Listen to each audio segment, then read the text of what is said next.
Samsung issued this updated warning, or whatever you want to call it, on their products that this may be happening. Sort of an ominously worded document, right? It was a little ominous. It said, you know, be careful about what you say in front of the television. Try not to have any sensitive conversations in your living room because the TV is going to be recording what you say. If you just bought a smart TV, the FBI is also issuing a warning over those devices. So what this means is I could be sitting here watching TV from my bedroom, and you could be anywhere in the world looking at this image of me watching. Yep. You've done everything right. Strong passwords, privacy settings, even tape over your webcam. You're careful with your phone and laptop, but there's one device you probably never worried about. The smart TV sitting quietly in your living room. It plays your favorite shows, responds to your voice, and looks harmless, but behind that screen, it might be watching your back. In 2019, the FBI warned that smart TVs can be hijacked by hackers and even used to spy through built-in cameras and microphones. So if the threat is sitting right there in your home, the question is, how much of your life is being seen and sold without you knowing it? Really scary stuff when it comes to these smart TVs. Yeah, I don't know about you, Vlad. The last time I bought a phone that was a non-smartphone, it's a long time ago. Yeah. Same thing with your television. And just like we have to lock our phones down and our home computers down, now we have to lock down all of these smart devices in our living rooms, including our televisions. But while your attention is on the screen, your smart TV is doing more than just showing you content. It's quietly taking notes, snapping images of what's being displayed. Not a couple here and there, up to 30 full frames every minute, even if you haven't touched the remote. According to US Patent 10,951,698b1, filed by Inkscape Data Services, this isn't a hidden bug or random glitch. It's built into the system, part of a process called real-time visual sampling. Even when your TV appears to be in standby mode, it's still scanning what's on the screen and collecting that data. They call it smart interactivity. Sounds helpful, but not really for you. Companies and identity thieves are targeting you. And the worst part? These criminals face zero consequences for what they're doing to you. The reality is, your personal information is out there, exposed and vulnerable. It's on you to protect yourself. That's why we trust and personally use Aura, today's sponsor. Aura does all the heavy lifting to keep you safe online. They take action against these data brokers and companies who are selling your personal information, going after them directly and submitting opt-out requests on your behalf. You don't have to lift a finger. Aura handles it. But that's not all. Here's where it gets even more serious. Aura doesn't just stop there.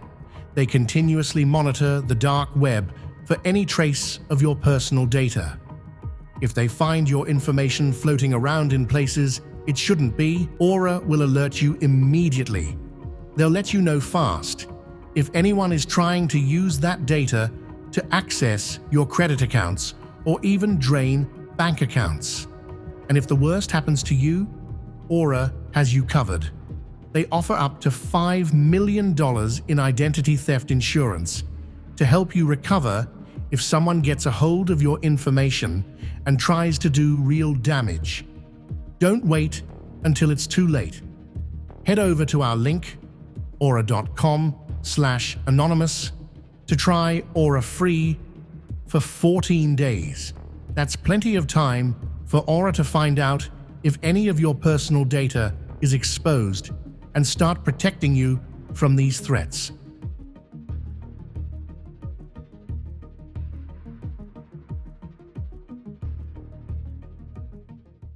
So what this means is I could be sitting here watching TV from my bedroom, and you could be anywhere in the world looking at this image of me watching. Yep, I could be sitting on a laptop in a cafe in Paris, and as long as I have a network connection, I'd be able to get into your TV and access the camera. The kind of scary things about it is that it doesn't actually give any indication that the camera's on, and there's no little LED that shows up when the camera's on. So it could actually be watching you and you never even know. Do you know that we all have a secret digital profile collected by our two smart TVs? So how exactly does our TV know so much about us? It all comes down to something called ACR, or Automatic Content Recognition. This technology is built right into many smart TVs, and it's far more powerful than most people realize. ACR works by not only taking screenshots, but also listening to the audio coming from your screen. Then it compares that content to a massive database of shows, ads, and scenes to figure out exactly what you're watching and when. It's not just about knowing the channel or app. You're being tracked down to the second. There are also reports that smart TVs themselves are watching what you do and reporting the data back to the company that made the devices. So what kind of information are they using? Well, just think about your phone and all of the important information that's available on your phone created by applications. So on your smart TV, there might be Netflix, there might be YouTube, and all of these applications, just like the apps on your phone, they talk to not just the device maker back home, but they talk to each other and they send information between each other. So much of that information is just as vulnerable as anything on your phone, and if it has your TV has a weak or non-existent password, all of that information is accessible by cyber attackers. According to Dr. Peter Snyder's 2021 research at Brave, ACR doesn't just collect what you stream online.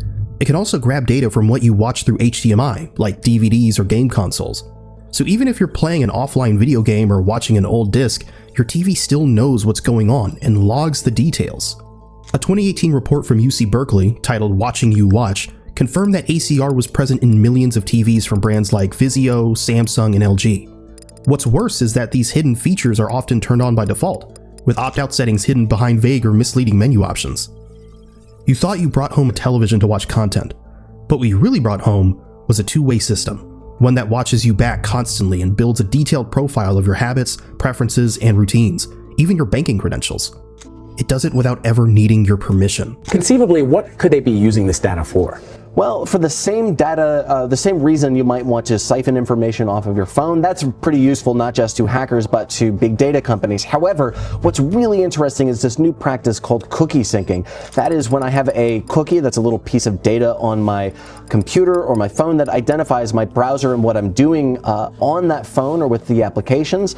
I can then sign into accounts. Those accounts I'm also signed into on my television, and it lets me, or it lets device makers sync the information between my TV, my phone, and my computer, so you can have a pretty good idea of who someone is and their habits. But the real danger is when people start using smart TVs for things like online banking, we can take a popular bank address and translate that into a different IP address to a site that directs to a site that we control. So it may look like your bank's login, but you're actually entering a username and password that goes to us instead of your bank. Once your smart TV collects all that data, it doesn't just sit there, it travels. That information gets sent off, packaged into a neat little profile with your habits, interests, and behaviors, and enters a marketplace most people don't even know exists.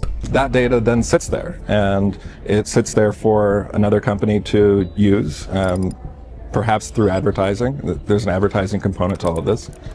It sits there to be hacked at some point later on in the future, and it sits there for the government to access it should they decide to do that. That same study estimated that your viewing profile can sell for anywhere from $5 to $15, depending on how detailed and targetable it is. The study also found that children's viewing data is especially valuable because advertisers use it for something called early behavioral modeling.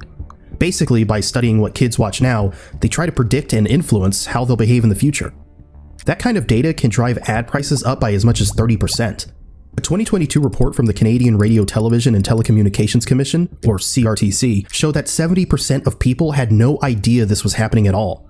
No clue their movie nights were turning into marketable data. With a smart TV, you're not just a viewer anymore. You've become a product, quietly sold to the highest bidder every time you hit play.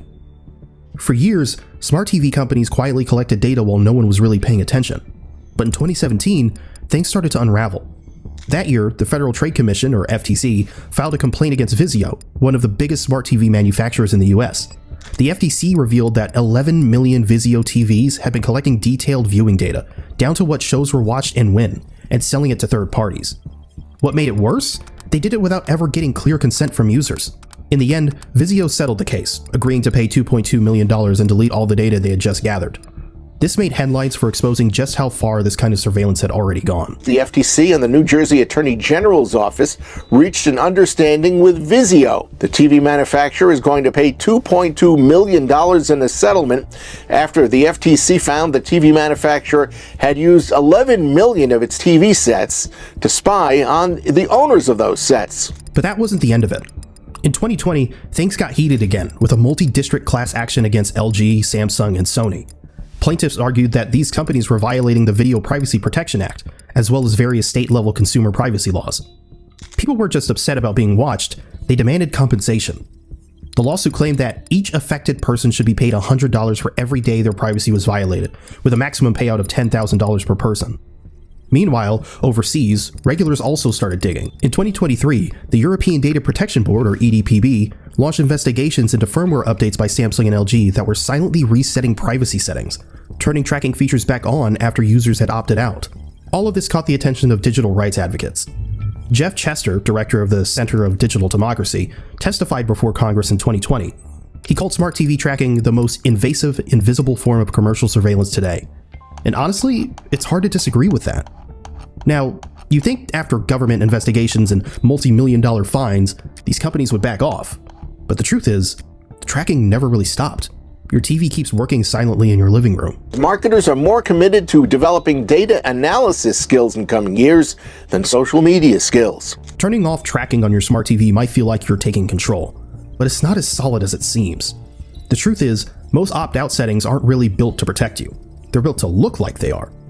A 2022 study published in the journal Technology and Privacy found that just getting to the privacy settings usually takes 8 to 10 clicks, buried deep inside menus that most people never even explore. And even if you manage to find and switch everything off, the protection might only be temporary. According to the 2023 Privacy Reset study by University College London, around 60% of major smart TV brands silently turn tracking features back on after firmware updates. No pop-ups or prompts. It just quietly resets in the background. Well, what's going on when you're talking to the television is that it's capturing your voice and translating it into text through a third party, through another company, and then trying to send the control back to the television. The problem is that when you have that sort of software and the microphone on all the time, it's collecting a lot of information about what you might say in the privacy of your own living room. TV makers defend this behavior with legal loopholes. They often redefine personal data in their terms of service, conveniently excluding things like your viewing history or HDMI input metadata. That means they can keep logging what you watch even after you've opted out, and still claim they're respecting your privacy. The Electronic Frontier Foundation, or EFF, calls this practice consent washing, a legal trick to give you the illusion of choice while quietly ignoring it. So when you click off, your TV might still be tracking, analyzing, and sharing your behavior like nothing ever changed. Even if you somehow have managed to block tracking on your smart TV, the moment you open Netflix, Hulu, or Amazon Prime, the data collection kicks back in. These services build full behavioral profiles, and they start doing it the second you log in. Netflix, for example, gives you the option to hide your viewing history, but it doesn't delete anything. According to their 2022 transparency report, the information stays on their servers, helping power their recommendation engine and targeted ads. In a statement to CNN Money, Samsung says it takes consumer privacy very seriously. The camera can be turned into the bezel of the TV so that the lens is covered or disabled by pushing the camera inside the bezel. The TV owner can also unplug the TV from the home network when the smart TV features are not in use. As an added precaution, we also recommend that customers use encrypted wireless access points when using connected devices. Amazon Prime Video has a setting to turn off interest-based ads, which sounds promising, but in reality, all it does is stop the ads from being tailored to your behavior. It doesn't stop Amazon from collecting the data in the first place. Hulu, too, technically gives users control, but the full privacy settings are tucked away under California privacy rights, a section most users will never even click. And then there's a bigger problem: cookie syncing and account linking. A 2021 audit by Northeastern University found that major streaming platforms sync your user ID across devices: your phone, your laptop, your smart TV. So even if you delete your history in one place, another device might still hand it back over. Most people think the worst thing their smart TV can do is show them weird ads, but the truth is a lot more serious. These TVs can actually open the door to real security risks. According to a 2020 report by Checkpoint Research, many smart TVs ship with weak factory default credentials like admin or 0000. That means anyone who knows your brand, and most hackers do, can break in remotely with hardly any effort. Models with voice control and gesture features often come in with built-in microphones and hidden cameras. You might not even realize it, but if those sensors aren't secured, they can be activated without your knowledge.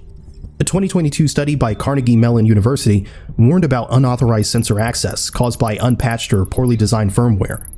They are trying to tell us that our smart TV could be a backdoor into our home. Samsung issued this updated warning, or whatever you want to call it, on their products that this may be happening. Sort of an ominously worded document, right? It was a little ominous. It said, be careful about what you say in front of the television. Try not to have any sensitive conversations in your living room, because the TV is going to be recording what you say and sending that data off to another company. And once inside, It doesn't stop at the TV.